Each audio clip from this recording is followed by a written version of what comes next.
All right. 3. We are locked on Houston Astros, and let's start again. It's so weird. I'm used to the microphone. Okay. Okay. You ready? Here we go. 3, 2. We are Locked on Houston Astros, and we hope that you join us for a daily Locked on Astros podcast. My name is Eric Huysman. You can find me on Twitter at Eric Talk Stros. You can find the show at Locked on Astros. Your team every day. Brett, where can they find you at? They can find me at Htown Wheelhouse on Twitter and at Stros411 on Twitter, Instagram, and Facebook. Always positive, always Stros. And taking some time away from his family hunting exercise is Clay Hensley. How you doing, sir? I'm doing well. Appreciate you guys having me on again. Apologize for some of the get up, but I kind of like this office. We're out here in outside of Uvalde in Campwood, Texas at the family ranch. So it's been good. All right. Yeah, I've been outside of Texas. I went to North Carolina to get away from things for a few days, but I'm back. And there's a lot to talk about because I saw this rumor about Carlos Correa being on the trading block, and then the Astros being interested in DJ Lemahieu. That makes no sense. So there's a lot for us to talk about on this Locked on Astros podcast. You can get Locked on Astros on Podcast App Himalaya, as well as Google Podcasts, Apple Podcasts, and Spotify. And when you get in your car, tell your smart device to play the podcast, Locked on Astros. So to quote Thomas Jefferson and Hamilton, what did I miss? Well, there's been quite a bit of action going on. Well, I'll tell you this. I kind of fell into the trap with everybody else because, Ken Rosenthal, who is a national writer, and I kind of jokingly lecture him on how he should do his job as if I'm somebody. Right? Oh, I'm sure before he goes to bed, he's like, "What does Htown Wheelhouse say about?" Yes. No, he literally said that Carlos Correa is being shopped around, that the Astros are looking at see what kind of trade they can get for him. And then literally an hour later, it's like, well, my source said that when they were mentioning the Astros being in the market for trades, they didn't necessarily mean that meant Carlos Correa. Now, which begs a whole conversation that everybody in Twitter's been having. All these people that hated Carlos Correa in 18 and 19 love him in 2020, and they don't want him gone. But it begs the question. And, Clay, you were a major leaguer. Here's a guy that has the potential to be a generational impactful player. He hasn't played a full season because of injury. He is one of the best young shortstops in the game. He does have a lot of years ahead of him. But with this being said, if he goes to free agency, the likelihood of him re-signing with the Astros isn't very high. Do you think it would be worth the Astros long-term benefit to look to see what potential suitors are, number one, and would talking about that ruin some of those chances with his value? I think the last portion of what you're saying right there is exactly what's going on here. Look, every team will always be putting out fillers, on any player. Nobody's really untouchable except for potentially maybe a guy that was just recently signed to one of these crazy, multi-$100-million contracts. He's probably off the table, right? But for that, but in regards to that, not necessarily so. Everybody is on the table for discussion. I think what happened here is, the same thing happened with Colorado, as you well know, with Arenado, and what happened was Arenado found out that there was even discussions or potential talks about him being traded, which steamed him a little bit. And, when you're a guy of that caliber, like Carlos Correa is, you have a little bit more weight that you can push around in terms you can express that your displeasure with this even being said because, you're committed to that team and you think the team's committed to you. So I think this is that exact scenario is what's going on here. Same thing as happened in Colorado. I think that the Astros are always going to be shopping whoever's on the roster. Doesn't matter if you're available or if you're not available, free agency or not. Trade is what everything is all talked about. Everybody's always going to be discussing trades here at the winter meetings that are coming up here December 6th. That being said, I would probably venture to guess that for Rosenthal, as you well know, a very credited, incredible source. I think that he also was probably pulled aside and said, "Hey, look, you kind of outed us there a little bit. We don't really want to have everybody know that he's on the trading block." Because it does do that. A, it could make Carlos Correa upset, and the other piece of it is B, you do start to devalue his trade, worth, because now teams know you're actively shopping him. And so they might not get as much value as you typically would, just in any typical negotiation situation. You don't want to ever show your hand too early. And I think that's what happened here. And that's why Rosenthal retracted. Yeah, so I'm looking at Christian Correa. He was a former catcher. I don't think he's in the minor leagues anymore, but could he have just meant Christian Correa and maybe just forgot the Christian part? But yeah, I get what you're saying. And I think that sometimes sources tell them something and they say, you need to keep this on a hush hush or something like that. So I think that's what happened here. I really think the Astros are going to go above and beyond to try to re-sign this guy, but they're going to have to do it like they did with Bregman and Altuve. They can't wait till free agency because you may tick him off enough where he'd be like, kind of like George Springer is, and like, okay, you haven't extended me, so deuces, I'm out, and I'll go to the Yankees or something like that, which would suck.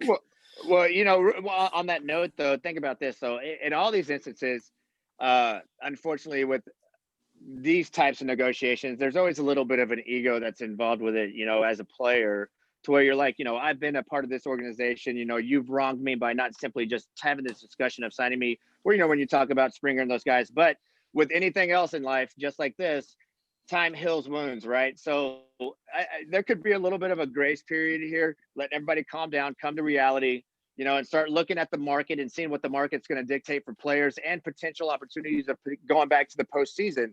At the end of the day, yes, it is about dollars and cents, but when you're this type of caliber player, it becomes kind of a moot point when you're talking about, let's just for argument's sake, 50 million and 55 million, or 50 million and 60 million. At that point, then, as a player that's able to get something like that and have that opportunity, you start to think to yourself, well, is it worth $60 million to go to a losing ball club? Because it's going to be miserable there. And at that point, you'll find yourself a year and a half into that contract being want to be moved. And we see it all the time with guys trying to back out of contracts. You got a lot of fans going like, what the heck's going on? This guy just got $100 million. What's he, complaining about, with this team? And that's it. At the end of the day, you're still a player. First and foremost, you got to make sure you can take care of your family and solidify a future for your family, for life after baseball is always the thought you have. But at the end of the day, when you're in the moment you're playing, you want to win ball games. I just don't see, I see a lot of this as positioning themselves with everybody, even with Springer, as opposed to really like wanting to hit the road, because they have to play that card and play that game in order to maximize their potential contract that they can get with their current team, which is, by the way, a winning ball club. What other team right now are you going to go out there and go take a chance to get to the postseason as quickly as I think it would happen with Houston? So I'm with you on that one. I think they're going to probably end up locking these guys up. I think we're going to be pleasantly surprised at the end of this offseason to see that most of these guys that were on the trading block are going to be wearing an Astros uniform again. Yeah, because when you look at potential suitors, really the only ones that really fit would be the Angels, the Blue Jays, the Reds, the Marlins, and the Mets. And we know the Mets are already going off, they're already going after like a ton of people. The Blue Jays are going after a ton of people. Now, this is just something I'm curious, because this is always mentioned as just, I guess, a fan, as someone who really doesn't know the ins and the outs. But I remember when Carlos Beltran signed with the Mets from the Astros. My first thing that I thought, and a lot of fans were like, oh, well, if you go to New York, you're going to pay all this in taxes. If you stay in Houston, it's going to be like putting money in your pocket. How much does a major league player put into consideration the taxes, what's taken off the top of what they're actually earning? Because fans, like, we're always like, why would you go to California? Why would you go to New York? You know what I'm saying? Like, Does that ever cross their minds, or do they have guys that know the tax code? Well, so we definitely know we have guys that know the tax codes really well. But in the same regard with that, on the flip side of it, there's task force at the IRS that are in place specifically for entertainers and athletes. Because here's the reality of it. To answer your question, it's not too big of a thought, and this is the reason why. Wherever you play, you get taxed in the state that you play in that game. So if I go to New York and we're playing the Mets, I'm paying that state's tax as well as the entertainment tax that they put onto that each game that's in. So, where you would look at it is you would say, 80 plus games are going to be taxed under New York's tax code. The rest of the games that are all on the road, I mean, I remember returns that my CPA would have to file that were like this big. And it's every state that we played a game in, we had to pay that tax in. So you don't run. Basically, the thing is you don't get away from it, whether you're playing for them or you're not playing for them. You're still gonna have to pay it while you're there. Now, when you're talking about a significant amount of money, what a lot of teams will do and a lot of players will do is they'll defer it. So they'll take a certain amount right now. And Bobby Bonilla was the first guy to really do this, to where they have a lot of. That's why a lot of these $300 million contracts are even being had, because a lot of those contracts aren't going to be being paid on until well after this player is retired, and it's going to be probably on a new ownership's shoulders that they have to deal with. So that's why a lot of guys right now don't care about offering these contracts. But it's not a deciding factor in terms of whether you're going to put this much on taxes or not. I think when you're talking about $100 million, it's like, well, if you're paying taxes, you're in the right spot, I guess. Yeah, I agree with that. And that's something that a lot of people didn't understand, is that you pay taxes everywhere, including Canada. Yep. I'm sure Toronto taxes are pretty difficult there as well. So coming up, we're going to kind of look at DJ Lemahieu. What does that even mean? Where would he go? With the first base? No, you got Yuli there. Second base? Well, Jose Altuve's there. Correa's there at shortstop. And then Alex Bregman's there at third base. Then, let's put him in DH. Well, that's where you have Yordan Alvarez. So I think that probably what happened was somebody leaked the idea that the Astros were looking at Lemahieu. And maybe by that happening, then they said, well, maybe they're looking at trading Correa. And so this is just a fallback option. But you're talking about the AL MVP. The guy who was the best player in the American League last year, and you're going to have to trade Carlos Correa to get him. I just don't see the fit here.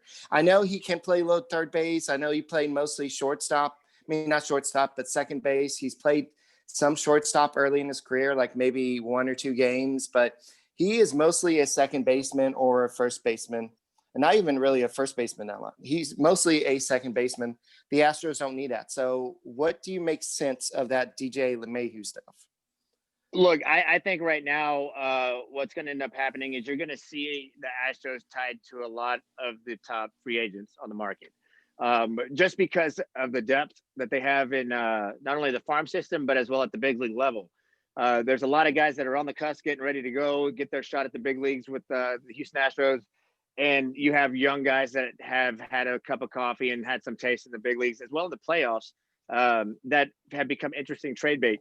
I think for most of the offseason, we're going to hear a lot of the Astros are going to be tied to some of these top free agents. But I think there's a lot of factors that are going to have to come and involve for them to ultimately pull a trigger. I think this is more a lot of the speculation out there that writers are having on what Houston plans to do, because I honestly think Houston's going to exhaust every effort to keep what they have in-house, because like I said, they have a winning ball club.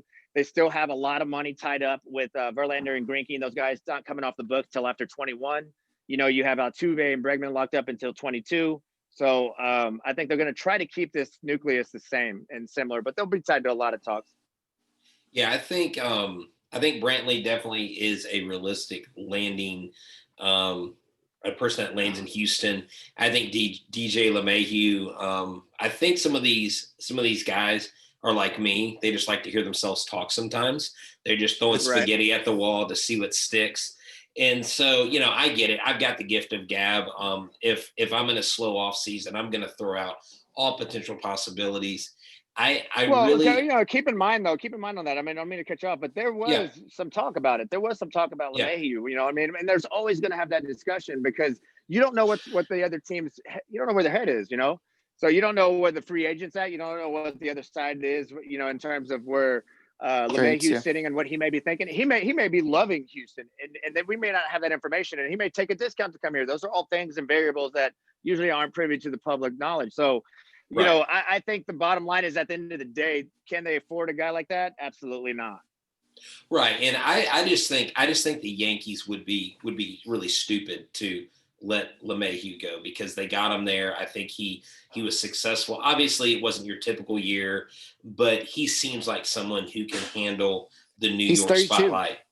He's 32. He's not young chicken. If you're too hesitant to give George Springer an extension, why would you offer a long-term deal to DJ LeMahieu? Well, that could be a character thing, though. That could be that. So that's like it's almost like you're thinking about making almost a lateral move, right? Where's the gain on this? But at the end of the day, if there's ideological differences between Correa or between Springer or whoever that's a current Astro and the brass of the Astros, there you go. That could be the separating factor. Do I think that's the case here? Probably not. Probably not. Yeah, I think the Astros though make some interesting moves. I would really like them to get Brad Hand. I know Brad Hand is being mentioned more and more with a lot of other clubs. I don't want him to go to the Angels.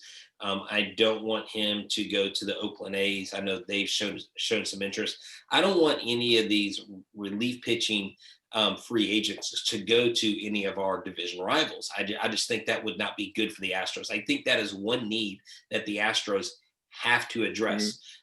In that we've got starting pitching. We don't need to go out and get a starting pitcher. The whole Bauer talk was, I think, premature and I think ridiculous on its head, because I think, quite frankly, Bauer is one of those more cancerous type guys in a clubhouse. While he's got talent and he just won the Cy Young, I don't know. I just don't really like Bauer being on this team. With that right there, though, like you have a guy in Bauer that is hanging his absolute hat on the fact that he's won these awards on a year that you're not having. What would happen if he had another 100 innings? I mean, it's no, look, don't get me wrong, it was stellar, unbelievable season, quote unquote, but it's to me like it's half a season, if that. How many guys have we seen deal the first half and then get absolutely shelled the second half? So it's like, I just wish, I think Bauer could have been a possible fit. If he had a little bit of humble pie, or just humbleness in general, and just being thankful for where he's at, and instead of like going and calling teams and saying, like, oh, looks like you guys need pitching, I'm your answer. It's just like it's not. It doesn't seem to me to be the type of fit that would mesh well in that Houston Astros locker room, and I think they see that as well. So it's going to be interesting what triggers are going to be pulled. Hopefully Houston ends up doing exactly what all the fans want, and that's bringing those guys back, signing them to extensions, and all this is just playing the game a little bit for the free agent market. Yeah, it's kind of like I don't know if they still do it, but they used to do the Sadie Hawkins dance where the girls ask the guys to go to the dance. Yeah. And that's what Trevor Bauer's doing. He's like, hey, you want to dance? And all the teams are like, yeah, you've got some stuff there, but you're kind of you won the dancer of the year award, but you're kind of arrogant. You heard it here first. Trevor Bauer is like the 12-year-old girl that asked the 12-year-old boy to the dance. You heard it here first. He's the winner of last season's Dancing of the Stars, and now he's going around to all the local clubs and asking everybody to dance with him. Come on. Maybe we should call him Tania Bauer. Give him a girl name. Now, if we're talking about dancing, though, I'll give him a run for his money, man. I don't know if you know this, but I taught Michael Jackson everything he knows, just half of what I know.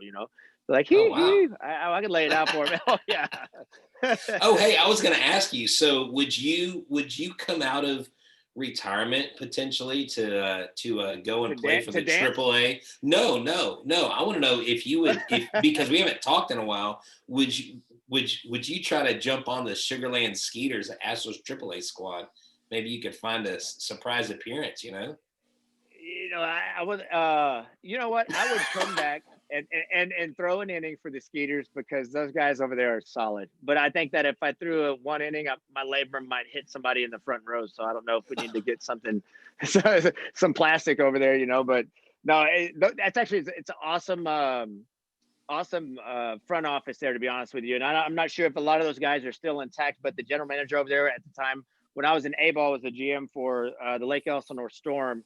And they're just awesome, man. They do it upright, and I got to be honest with you, if you've ever been to a Skeeters game, or if you haven't been to a Skeeters game and you're in the local area of Houston, you got to go check these guys out. It's a lot of fun. That stadium's unbelievable. Like, it looks like a AAA yard. If you were to add 2 more decks to it, you'd have a big league stadium. But it's definitely top notch. And again, kudos to those guys, and congratulations to actually becoming a part of the system, because I think it's one that would be a perfect fit.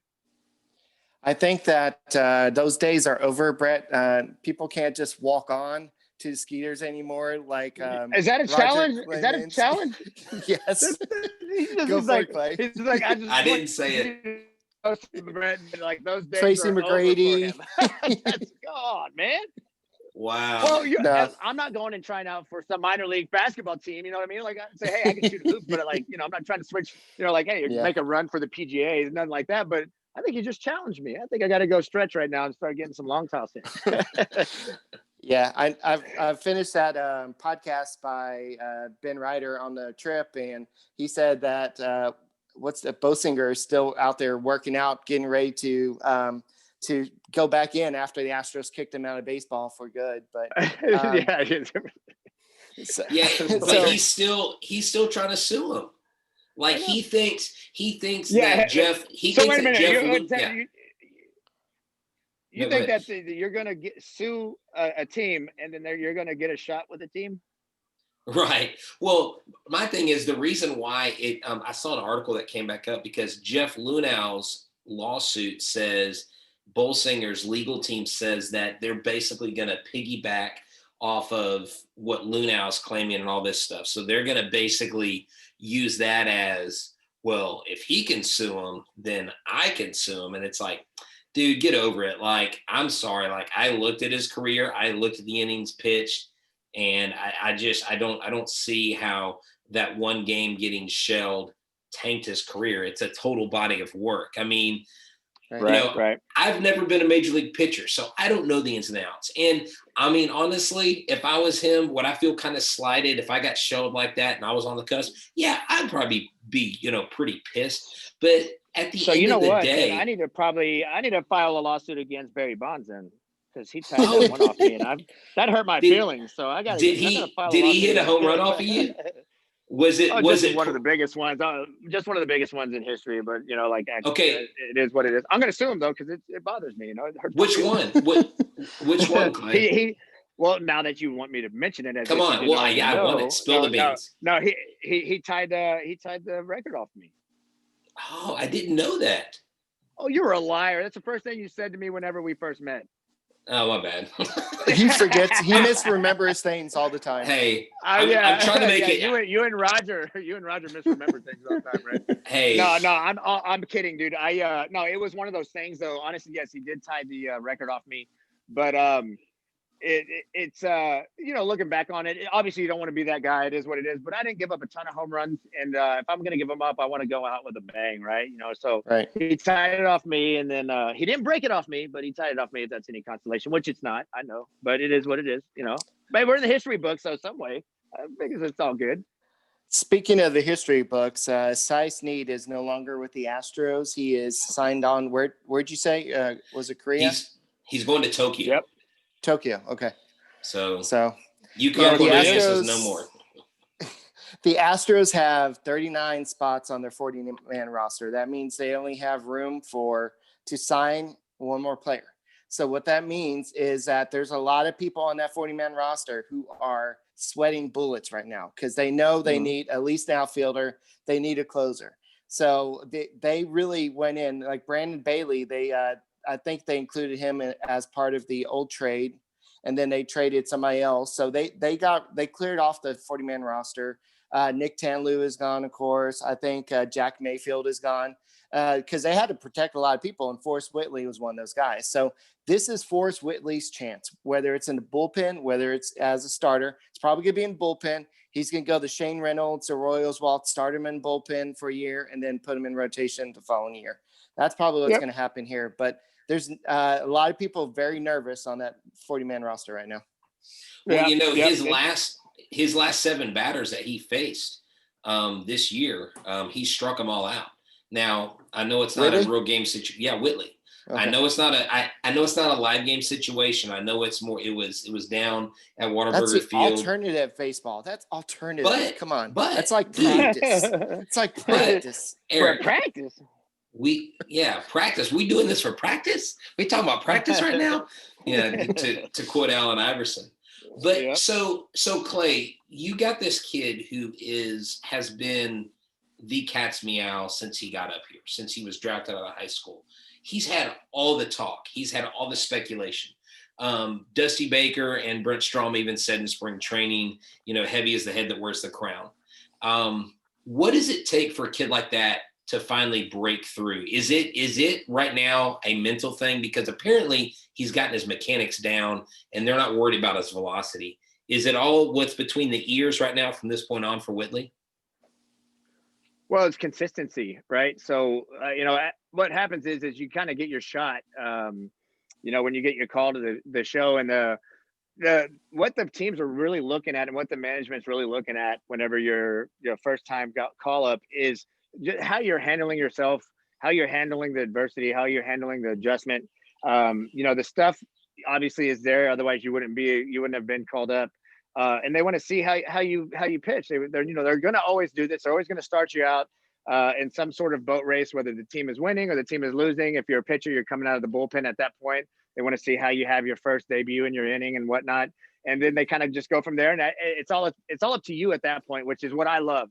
Whenever it's in your hands as a player and you can kind of dictate the path in, and it's all on your shoulders. There's no politics in the sense of, you don't have to worry about a guy being drafted higher than you if he's going to get more shot or more opportunity at the big league level. It's about winning the ball game at all costs. So if you're one of those guys that you're a young guy that comes up and you help that team win, you show them enough stones that you can go out of these boat race innings or these boat race games and give yourself a fresh inning, give yourself multiple innings, then potentially work yourself into the rotation if you're a starter in the minor leagues and they start you out as a long guy in the big league level. It's all up to you. And so when it's in your hands, then you can write the book, you write the story, and that's what they want to see. They want to see how you handle it, how hard you work, what you're doing, what your character's like whenever the chips are down, because they're going to be down. And there's nothing that happens more so at the big league level is then you're getting your ego touched up a little bit and getting embarrassed if you get touched up on National League TV. I was very fortunate to come up with the team that I came up with. It was a very, very veteran ball club, which you don't see anymore. Like I've said before, we had the Ryan Klesko, we had Phil Nevin, Trevor Hoffman. Then, we had Woody Williams, Greg Maddux, David Wells, all these guys that wouldn't let you get out of line. These are all guys that came up, at the generations before, to where it's like, you had to earn your stripes. And look, the way I look at it is that anytime that I always like betting on me, because I know what I'm going to do to make this happen, or the effort that I'm going to put in. And if it's in my hands, we're going to make it happen. And that's what a lot of guys need to have, that sort of mindset when you're coming up to the big league level and attacking it. And that's what Houston's doing, the same thing, just like every club does. They're wanting to see how these guys make that transition. Is it all between his ears, to answer your question? Absolutely. At this point, the stuff's there. They just want to see more consistency. It's all about being consistent at the big league level. So you're going to have your bad games, whether you're a hitter or you're a pitcher. But if you consistently start to minimize those bad games and push through them, and then be the same guy, whether you're doing well or whether you're not, that's what they want to see, because it's now at that point, it becomes a nucleus of the team, being part of the team, being part of buying into what they're trying to do to get to the playoffs again next year. So yeah, it's probably one of the biggest seasons for him. And I don't think that if he doesn't change some of the consistency in terms of like being more consistently on the right side of the fence, that's when teams make moves. That's why you see a lot of young guys come up and they get their shot, and then they kind of get shuffled at that point. So they got to make the adjustment. I think that what we're going to see with Forrest Whitley is either, I know this is not really a fair comparison because Framber Valdez was not a number one pick by any means. He was an international free agent signing. But I think what we're going to see is he's either going to go the Mark Appel route from here, or he's going to go the Framber Valdez, where he may struggle, but eventually find it. And I think that with the guy with his stuff, just like Valdez did, he's eventually going to find it, but he's got to be given opportunity. And he just hasn't really been given that chance. And when he was given a chance, he either got suspended or just wasn't quite as sharp. So didn't take advantage of the chance, and right. So that's it right there. You hit the nail on the head. But here on that comparison real quick, Valdez was afforded the opportunity through circumstance. We had people that were injured, right? The Astros aren't a team that aren't going to give you a lot of chances because they're winning it. They want to win every ball game now. They're in the postseason mindset throughout the year. So because as these guys have been developed through the system and now at the big league level, this window of being able to consistently get to the postseason is not a huge window. So they're taking advantage of that now. That's why these guys that you're talking about aren't going to get all the shots in the world. You know, like they would get all the shots in the world for teams like that were losing ball clubs, you know, and they made a trade for him. But it's going to be tough. His opportunities are going to be very minimal, and the ones that he has, he needs to take advantage of and not get busted for anything that he shouldn't be doing. So there are a couple other names, Eric, that are down at, and maybe we can hit these up next week. I want to really get into Brian Abreu, a name that's come up that really not a lot of people are talking about. Hunter Brown, a pitching prospect. Also, guys that may be a little far away. Colin Barber, who's only 19. Alex Santos, this kid out of New York City, said to be the best prospect to come out of there in 10 years. Out of high school, they say he's got a lot of potential for velocity. And, you know, how far is Corey Lee away? And maybe on this next week, we can really start diving into the minor leagues. Maybe we can reach out to Astros, feature guys like that, or we could just dive in ourselves and talk about that. But Brian Abreu, to kind of cap that off, I really think you see him get a shot this next year with the big league ball club. What do you think? He was out of shape. Final thoughts. He was out of shape this year. That's what it was. Go ahead, Clay. But yeah, Clay, what do you think? Well, look, I think in terms of if you're a prospect and you're one of the guys that is going to be probably the name that's called if you do get an opportunity, you know, you better be ready. You better be ready to go because, like I said, you're getting called up to a ball club who's winning. They don't have time for this BS of trying to cultivate, get you ready for it at the big league level, like when they did 5 and 6 years ago, whenever they were still going through that process of cultivating these guys and doing a rebuild process. The team is built. The rebuild is over. So what we're doing now is we're plugging and playing pieces here and there, utilizing the farm system that we have. Guys like you're talking about that could potentially be used as trade baits for maybe the lockdown closure that the Houston needs, or maybe another front end starter because, you know, we do have some of the big guys coming off of surgeries. You know, it's still a little bit of an unknown. And I think that's why they're going to keep some of these guys where they're at, because even when the season gets going, they get potential trade baits, especially like, let's say Verlander and those guys all come back at a certain point of the season and aren't ready, aren't exactly what they should be, which is very common. We need to have some pieces to be able to trade if I'm in the front office. And that's what I'm thinking. Right. So guys, I hope y'all had a great Thanksgiving with your family. I'm sure, Clay, you did at your out at your little ranch, and Brett, I know that you had a good time with your family. But guys, thank you to the Locked On Astros family for supporting us over the past 2 years, 3 years.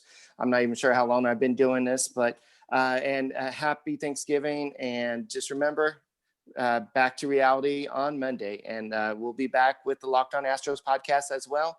And we will talk to you then.